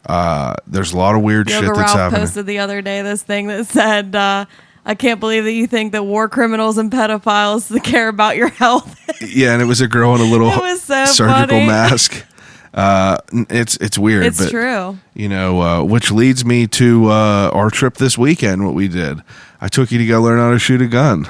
You did teach me how to shoot a gun, and it was very interesting. Yeah, I've never shot a gun before until this past weekend. I feel as me as a person, I grew up. My dad has always had firearms. We hunted. He still hunts currently. We always went to the gun range and stuff like that. And I was raised around it. It was a very common thing. Yeah, it was very integrated into your life. Yeah. And now, in my life now, I don't hunt anymore. I haven't shot a gun in years. Yeah. And until last weekend. Yeah, until last weekend. I just felt that it was important to do, like, Yeah. especially for I've you. increasingly been more. I've never been against guns in my Yeah. life. Like my dad always owned a gun and things like that. Like I understand that having a gun is not necessarily a bad thing if you know how to use it, and that's fine. Like own a gun if you want to own a gun. But I it don't could care. be terrible if you're a psychopath. Could be terrible if you're a psychopath. I feel like I'm in a right mind enough to handle a gun. Absolutely. But yeah, I felt it was important for you to learn and like kind of know how, because Yeah. like, you know, if I don't know, shit pops off because it's already popping off. yeah, the like, world's I don't kind of know. nuts. Yeah. But like, and if you've never learned how to shot it, like you never learned how to use a gun, like let's say, just hypothetically, so let's say zombies came. You know what I mean? And I got COVID bit. I zombies. got bit first. You know what I mean? And you had to learn how to use a gun, and like you had to know how to use a gun. And you know, it's important to. It's an important thing to learn, and to learn like the safety of it, and Sure. like how to conduct yourself around there. Like whenever we were at the range, like everyone yells clear, Yeah. and then that's whenever people go down, and then you come back and everyone says clear again, and everyone gives a thumbs up, and that's whenever you could shoot. And Yeah. then, you know, it's very, very like it's a very, very like regimented thing. Yeah. Well, you have to communicate. Yeah, with you those have to. people. If you don't, I mean, You're gonna you get could shot in the ass. Yeah. But I just thought it was important to do, and that's what we did. And I thought it was fun. I thought you handled yourself well. Thank you. I thought that was good. Thanks What now? for What's showing the your? ropes. Were you nervous about it at first? I was a little bit nervous at first. And the first shot definitely was nerve-wracking, like pulling that trigger for the first time. Yeah. But once you kind of explained to me like how to aim and things like that, like I felt more and more comfortable. Because You I know, would say shooting off a few rounds. you probably shot 50 rounds. I bet you I shot Yeah, 100 of probably. them, but I bet you shot, because there's 12. Probably like maybe 40. Probably like 40. Yeah, because there's 12 in a clip, and you went through a few of them, but it's like it was fun. Yeah. That was a fun time to go. We'll have to go again. Yeah, But absolutely. now, did the gun kick as much as you thought? It's a 9mm. I thought it kicked more than I would have anticipated. Really? Yeah. Huh. Yeah. I guess it did kick a little bit for It that. definitely did. And Because like, it has a smaller barrel. okay. Yeah, That's- it's a that's shorter reason? barrel. I don't Yeah, know. shorter barrel is just more like if you have a yeah. Is it because it has a shorter the bullet has a shorter distance to travel to get outside of the gun? Yeah, I'm almost positive that sounds right to me. I Yeah. think that's right. Yeah. But yeah, and I thought that was, you know, that was a good gun to start out with. You Yeah, know, for sure. like I didn't know. I only put one in that clip and loaded that in case you dropped it or anything like that, because like you see videos online of like people shooting a gun for the first time and it like just flying out of their hands because they don't have a tight enough grip. I mean, I get that. knew I that get it was that. going to kick. I get that, bit, but it's and just I tried like- to keep my hand as steady and firm as possible. Well, that's good, and it was good. Now, your thoughts after you did that a few times, like, is that something that interests you? Is it something that you like and you would like to keep pursuing? I truly feel more confident in myself after that. Like that, it was kind of like a powerful feeling. Not powerful in the way that like I'm gonna just start shooting all the time. Like, but in a sense that I know now how to protect myself if I need to protect myself. I know how to load the gun properly. I know how to keep the quote unquote safety, even though there's not like technically a safety on that one. But Yeah. like I know how to properly use it and make sure that nobody's going to get hurt while I use it. Yeah. I mean, yeah. Unless they need to. Yeah. Unless I need to hurt them. But yeah, it definitely feels better for me as like a husband to know that, you know, like if I'm gone, like camping or something like that. Yeah, and, if like I'm home alone and like yeah. something happened. And like we've been living here for like 7 years, and it's pretty safe. I feel like yeah, this it's area is 7. I'm not super safe. saying this area is unsafe, but it's like, you know, that's always something that's in my mind whenever I'm gone. You know what I mean? Yeah. And it's like, I don't know. It's interesting the whole idea of It's something guns. that's on my mind when you're here. Like it doesn't matter. I know, but I'm You just know? saying, like, the whole idea of guns in general, like, as far as, like, you know, some people hate guns so much. know, yeah. And some people think that, you know, no one should own guns. And, like, I can understand why people think that because of the terrible things and the frequency that happens. Like, people Yeah. are getting, there's big shootings everywhere, like Vegas, Sandy Hook. Yeah. And I can understand why people I do think not that there like should it. be a lot more Strict. regulations around Fuck yeah. obtaining a gun because it's I've talked about absolutely this. insane. I've talked about this numerous times. Yeah. But whenever I I feel was like there should be a mental health check. I was 21 years old, and I was at a gun bash in West Newton. Yeah. I had one $20 ticket. Was broke as fuck. I had no more money to get any strip tickets or nothing, and I won the grand prize at the end. And I know Damien's listening to this, and I'm sorry that I took that from you, but I won this Bushmaster AR-15 at the end, and you know, I walked up to this table, and it was a table full of hats and T-shirts, and I thought it was just like a door prize.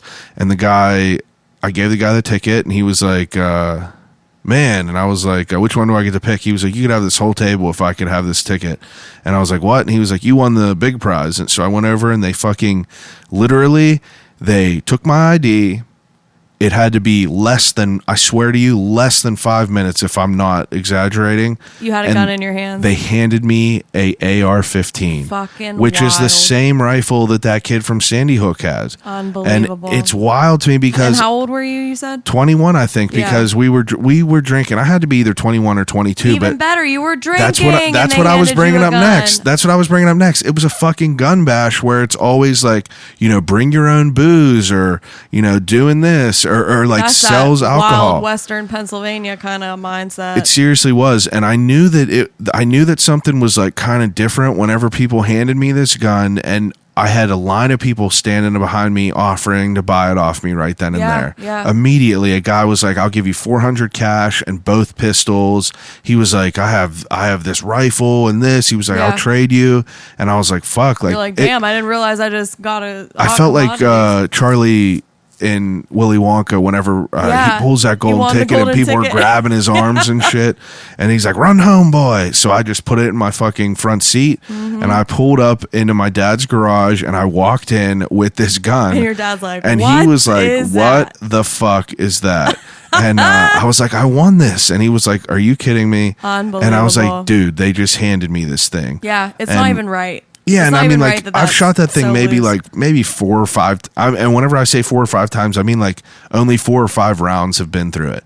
But it's Yeah. like, I don't know. Is it still at your parents'? yeah, Probably, I have no use for that thing Yeah. really right now. And my dad, the only reason I still have it and then I didn't sell it is that my dad was like, "That's something you just keep." He was like, "You just keep it. You don't need to sell it." He was like, Don't "I need know." to use he it. he You was don't need like, to sell it. he was like, Just "You'll never hold on buy to it." He was like, "That's not something that you buy." He was like, "You don't need to buy that." But I mean, if you win it, he was like, "Just fucking Just keep hold it." on to it. Yeah, just hold on to it. He was like, "You could have that for the rest of your You life." could pass it down. Well, like well, you could. what's will weird it to people. is like my father, you know, between all of us, Mm-hmm. you know, we have a lot of firearms and Yeah. like we've acquired them over the years, and Yeah. there's like older shotguns and rifles, but there was never any pistols and never any like assault rifle type, Okay. you know, thing like that. But that was like the first weird thing besides for like a hunting rifle or a hunting shotgun Yeah. that has been into our family. And we're like, what the fuck? Like there's no use for it, There's you know? no- yeah, the only there's no reason use for we that. have guns is we would use them for hunting. Yeah. And it's interesting to think about how simple and how fast someone just handed me a fucking rifle, and I literally Yeah. like I'm just one random kid. That I could be know. anyone that they do that to. And I can understand how people do not want assault rifles and shit like that being around, but like, Oh, yeah. I think it's super wrong to think that you should take away guns from everyone. I agree with that, and I think there should be certain levels of like acquiring guns. Absolutely. I think that there should be regulations around age, mental health. You can prove that you 100%. are not, Yes. you know, in any type of Yes. have any type of disability or something like that. You need to be able to I feel like there should be levels in a way that first you need to know and learn and maybe even take a course on how to use just a handgun or something like that, and then work your way. Like maybe if you just want to hunt, like you don't want to own a handgun to keep at your house, you just want to hunt, maybe you take a course on that. And they have a hunter safety course. Yes, but the fucking way that it's just like, here you go, like that is wild to me. Yeah, it's definitely wild. more regimented now. Like to get approved. Is there a hunter safety course? I didn't know that. Yeah, there is. Okay. I took it whenever I was like 12. Okay. It's like 2 days. But it's not required. Yeah, it is. Is it? Yeah, to be able to start getting your license before you're like, I think after you're 18, you could, or 17 or 18. I don't even feel like that counts.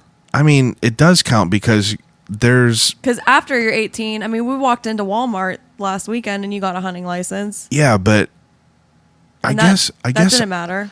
I guess I wonder what the stipulations of a hunter safety course are now that you think about it. It probably is like before age 18 or like 16 or something. Yeah. But if you think about young people hunting, you know, like I was 12 whenever I started to hunt, I believe, maybe a little bit younger, but it's like, you know, a 12-year-old with a fucking 12 gauge shotgun is crazy. Or like a 30-06, which is a high powered rifle. A 12-year-old with that, like you have to have some sort of like education to be able to like do that. And at the hunter safety course, they go through all kinds of shit. And I remember at the hunter safety course, this dude, I remember this like it was yesterday. He had like a blank in the gun, and I remember like the first thing. I remember he shot off the blank outside, like as we were all sitting out there, to startle us like up in the air. Like he wasn't. Yeah, he wasn't like pointing it, and because he was asking, he was like, "What's the first thing you do with a gun?" And everyone was like answering or whatever they got. No one. And he was like, "Pop it off in the air." Well, he shot it, and he was like, "The first thing and it scared everyone." And he was like, "The first thing you do is you have to check to see if it is unloaded." He was like, "You have to make sure everything's unloaded. You got to make sure everything was." And now that I think about that, that was kind of a drastic way, but I know he did that. Like that's 100% what happened. Yeah. But they do have a hunter safety course, and they do have courses now that you could take, but they're not required, and they should be. The fact that last weekend you just handed me your gun and I could just shoot it is insane to me. Like that is so wild to me. You know what else is weird to think about is like that guy that was there. He was like, "Oh, is that this type of gun?" And I was like, "Yeah." And he was like, "Oh, would you like to?" He was like asking me about mine, and I was asking him about his, and he was like, "You can shoot mine if you want." And it's registered to him. And that's something that's wild. It just feels weird it to me. Feel right. It didn't feel right to like take another person's gun and shoot it, but like but that's what they do. Also, I had Dave's gun and I shot it, so it was like it's different, but it's just like I just didn't know that guy, and it felt like not right. It felt not right, but I know that but really I could have just gave that guy my gun to try to shoot. You know what I mean? And he like it's weird. And we're putting a lot of trust in these people at the gun range. That's what I was thinking. That's what I was thinking. And could do literally whatever they want, but honestly, the people at the gun range are the most responsible people that you're going to find with guns. But think about how weird that was. At one point, there was probably like 10 people there.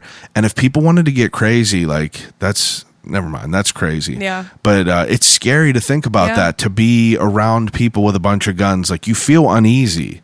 Like at least I do. But there's definitely a level of unease. Yeah. But like, here's another thing about the 12-year-old thing. Like, you can just shoot a gun at 12 years old and things like that. Like, there are parts of this country where children learn how to do that because that's the way that they live. That's how they live. That's how they get their food. I've been shooting a gun since I was probably like... What do we do? Go to... Maybe 7 or 8. Or we watched that Alaska show. What's it called? Life Below Zero. Life Below Zero, yeah. Like, those kids... I don't know if they're shooting guns. Are they shooting guns that young? Absolutely. Yeah. So that's what I mean. Like, that's why. Now, let me just specify. A hunter safety course is not allowing me to shoot a gun. I know that. That's allowing me to go hunt. I've been shooting guns before that, way before that. Mm-hmm. But you're right, though. There's no real, like, course type thing that people should have to go through, and they should have to go through it. It should be like a fucking bike course, a motorcycle course or a license. Of life for some people. Yeah, red rotten, fuck you. Yeah, Americans. No, I'm not talking about like this typical Southern person that just like wants to shoot everybody. Like, Yeah. I'm talking about I know, it was bad of me to like say. tribal area, like that's how they get their food. Like, that's not Yeah. It's a just, good point. just because they want to own a gun. You know what I mean? Yeah, but it's interesting that there will never be regulations on guns because of the people that are like, fuck yeah, America type shit. Mm-hmm. It's like anything that has to do with guns, people are like, fuck no. You're gonna have to pry it out of my cold dead hands. Blah, blah, blah. Yeah. And it's just like, I don't know, it's weird, but Yeah. Scary thought. for me as a person, I feel more protected knowing that I have a gun because I know how to use it. I know how to be safe with it. And I know that, I follow under that philosophy of the only person to take down a bad guy with a gun is a good guy with a gun. That's true. Like people, true.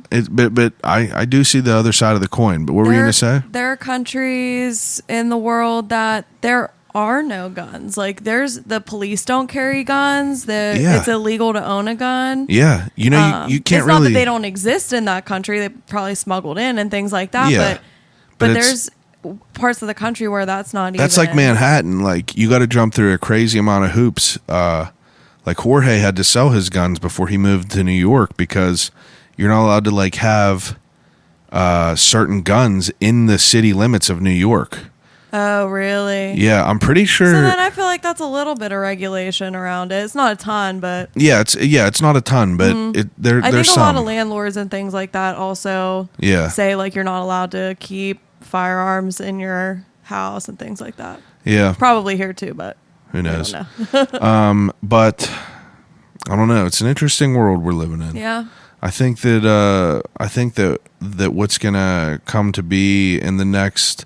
What's it? End of July, August, September, October, November. Mm-hmm. And the next 4 months, next 5 months, the rest of the year is going to be crazy, I think.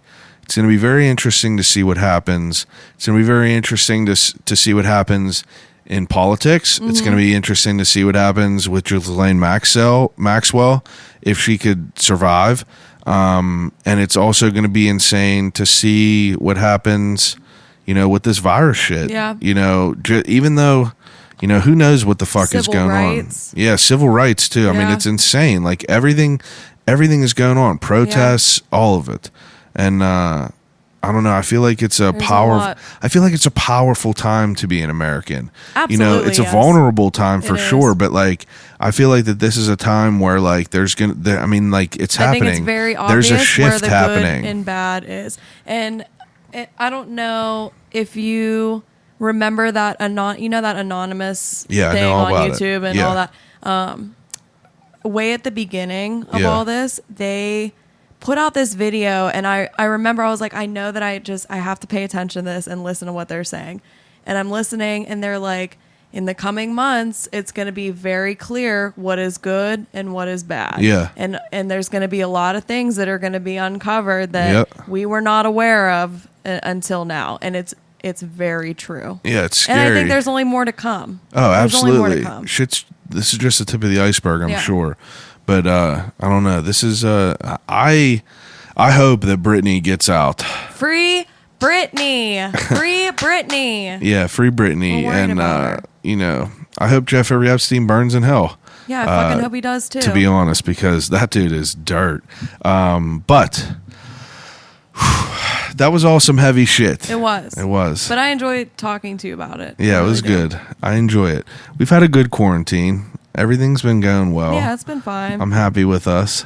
We haven't killed each other yet. Yeah. And how long were you home from work? 2 months? No, 3 months. 3 months? March 23rd, April 23rd, May 23rd, June 23rd. Our mental health wasn't very good at the beginning of quarantine. Yeah, like 3 months. Really, that's because I was a fucking lunatic crying in the driveway about people dying and shit. Well, yeah, because it was scary. Whenever you see videos of empty streets in foreign countries, like it's like, eerie. Fuck, it's coming for us. It literally looks like 28 days later. Yeah. Like looking at Italy over there with everything being closed, it reminded me of that, and it just like would fuck with me.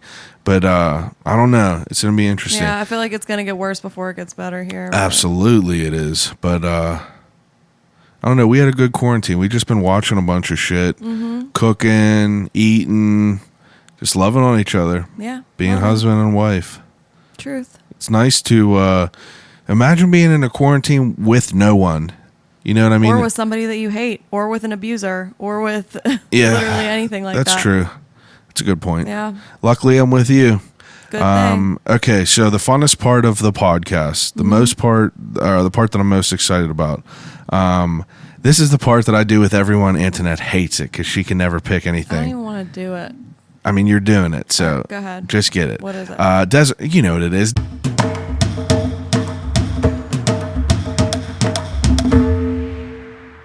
Desert Island questions. Yeah, but what are you going to ask me?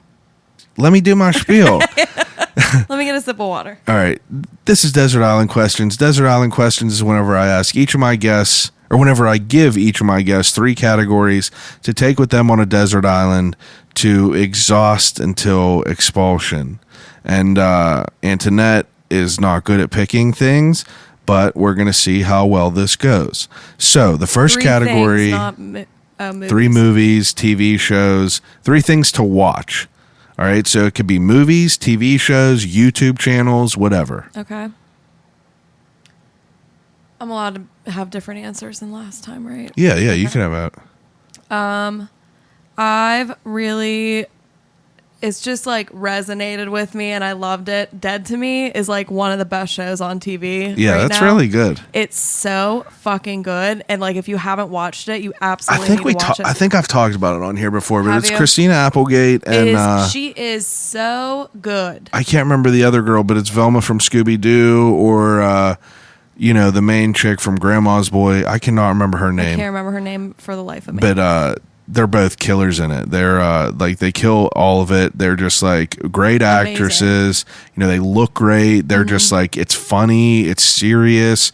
It's a really good show. It's all of the emotions in one. Yeah, It really it's is. a really really great show. There's comedy relief and there's some serious stuff and it's a great story. It's really Yeah. really good. that's one Okay, of so my top ones. that's a good choice. And what did you say? You think the 3rd season is the last season? Yeah, they said the 3rd season's going to be the last. I'm I sad think. about that, but it'll probably be really good. Yeah, it will be good. Yeah, so that's one of them.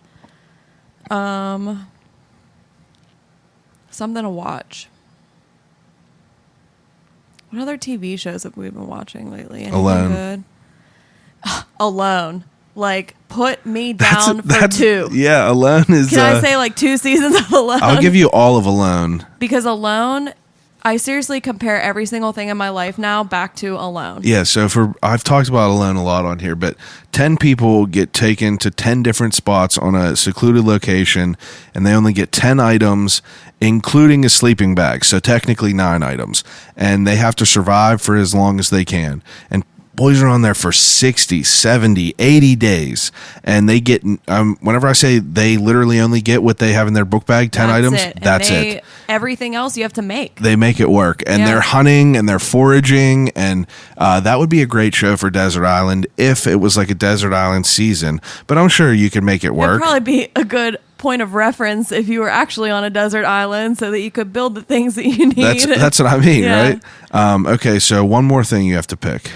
I feel like I would say Handmaid's Tale, but I feel like that would be kind of depressing on a desert I feel like island. Handmaid's Tale is like a little bit too fucked up. Yeah. For desert island. So we have Still great, Alone is though. pretty serious. It has a little bit of comic relief sometimes. The characters are usually pretty good. Dead to Me. Dead to Me is kind of funny and wild. What about What We Do in the Shadows. Oh my god. I knew you were gonna say If you don't like What We Do in the Shadows, I don't even want to talk to you. If you It's haven't watched it, you have to watch it. It's really good. That is, I take it back. Dead to Me is not the best show on TV right now. It is What We Do in the Shadows. Yeah, it's really, really good for anyone who hasn't watched it. If The you haven't movie's great watched it, too. It's about these 3, right? 3 vampires? Well, 4. There's 4. No, well, there's a horde of vampires, Okay. but there's 3 main characters who are vampires, and then there is a familiar for the main guy, who's Guillermo.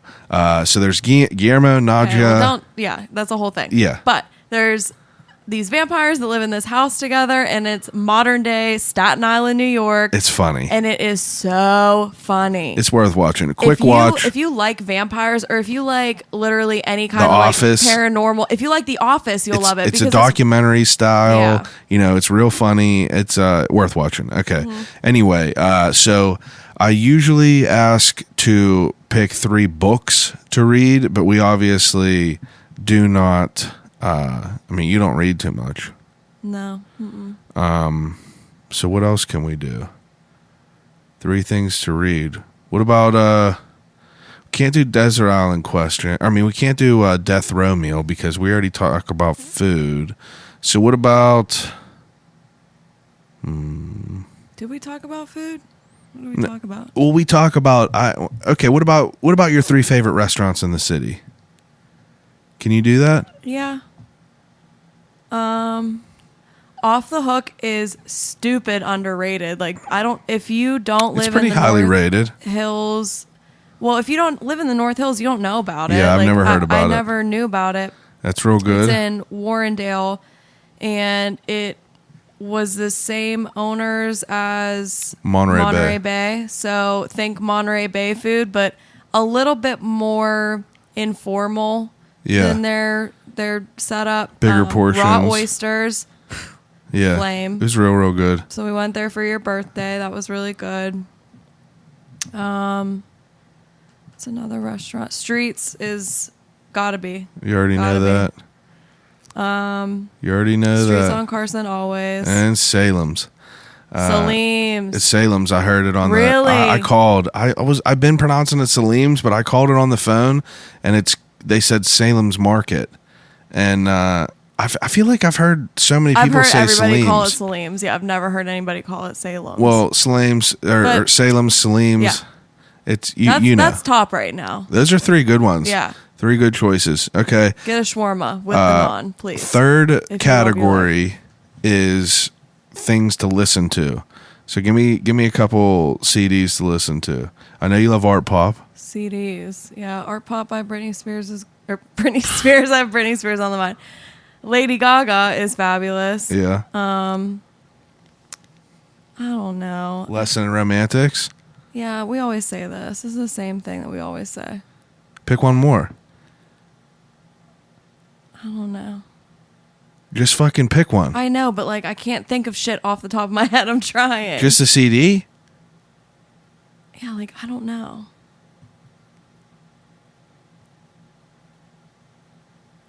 I don't have another one. Okay. Told you about this earlier. Yeah, but you didn't tell me what categories we were going to be doing. I fucking been doing this for 130 All right, episodes. all right. Anyway, keep going. God.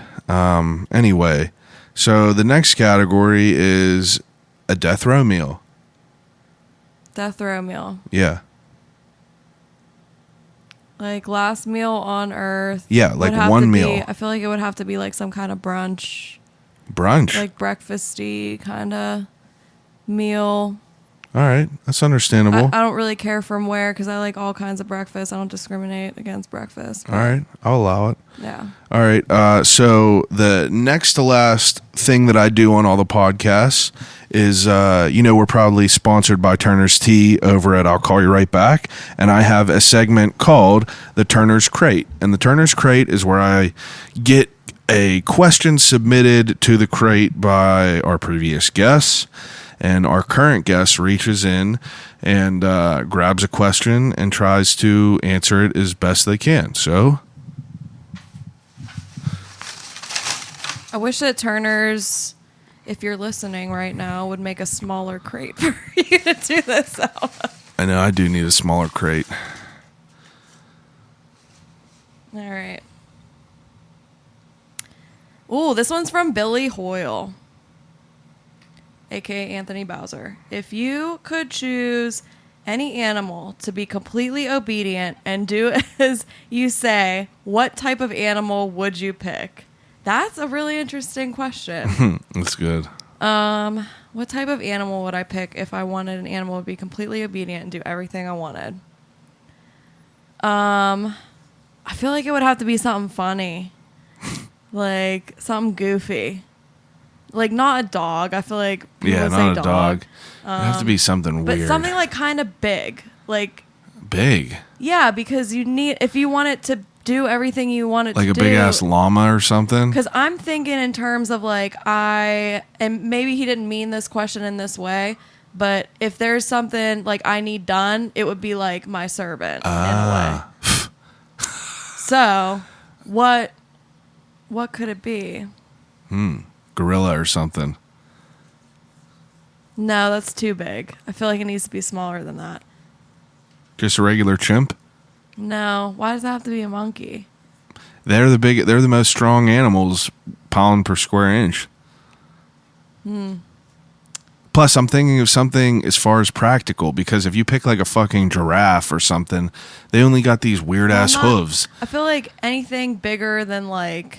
I know, but I'm just using that as an example. Yeah. Monkeys have basically human hands. Yeah, but I feel like that takes the fun out of this question, doesn't it? Because don't you want it to like kind of be goofy a little bit? Get a peacock to like fix your screen door.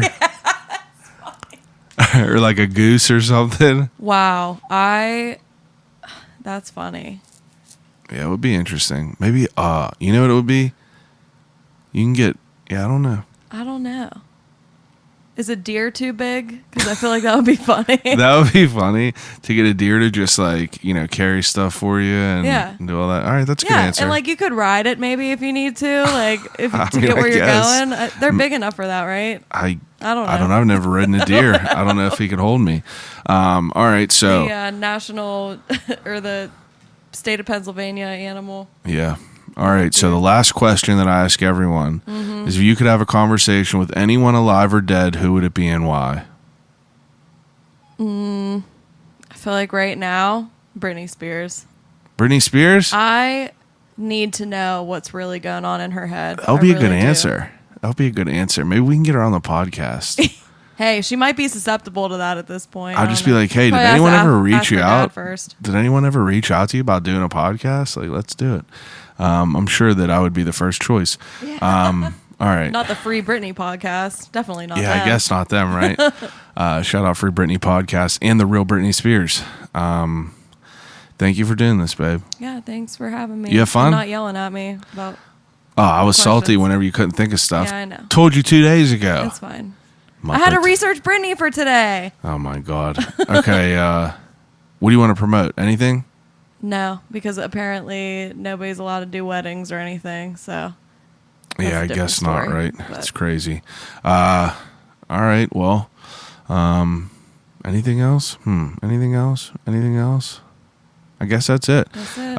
Everyone else that's listening, hop on over to the Turner's website, turnerdairy.net or turnerdairyfarms.net, or you can go to their Instagram at turnerspgh and click in the link in their bio. They have all kinds of brand new merch out. They got cups, they got a frisbee, they got 2 hats, they got stickers, a t-shirt, and it's not the original Turner's t-shirt, but there's some pretty dope shit on there. And it's all brand new, all on their website. After you're done grabbing something from them, hop on over to www.I'llCallYouRightBack.com. I got some really dope mugs on there, brand new, only a few left. And then what else did I want to talk about? I mean, I think that's it really for now. We're going to play it by ear with all this shit as far as guests. And, we're just seeing how life goes right now. Who knows what's going on with this virus stuff? So we're just going to see, it's going to be touch and feel. Thanks for everyone listening as usual. If you love me, please step over to the podcast app and hit subscribe and then rate and review if you have not. I recently hit 150 reviews. I would like to get up to 200 reviews if that is possible. And I'm going to try to start using Twitter again on the podcast page, just because there's a lot of good sources of news on Twitter. A lot of garbage on there, but there's a lot of direct good sources of news as well. So if you got a Twitter and you want to follow me at ICYRB podcast, and I'll tweet probably once a week or something. But everything else, though, it's all love, and I appreciate the support as usual. Thanks for listening, and I'll call you right back.